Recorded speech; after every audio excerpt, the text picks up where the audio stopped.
मुद्दकिर, और हमने कुरान को समझने के लिए आसान कर दिया है। तो कोई है कि सोचे समझे। डॉक्टर शहनाज नईम की जानिब से अपने तमाम सुनने और देखने वालों की खिदमत में अस्सलाम वालेकुम।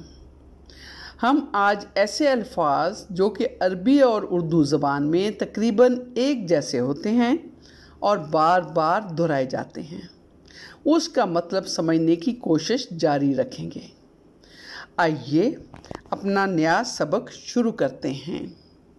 अल क़ल्बु दिल, अल उम्मतु उम्मत, अल वादियु वादी, अल फाजिरु झूठा, अस्सिद्कु सच्चा, अल खल्कु पैदा करने वाला, अल गम्मु गम दुख, अल किताबु किताब, अल ज़रबु चोट, अल अमरु काम, अल इस्मु नाम, अल गाफिलु गाफिल, अल हिकमतु हिकमत, अल अमनु अमन, अल अज़्मु अज़्म, अल कादिरु कादिर।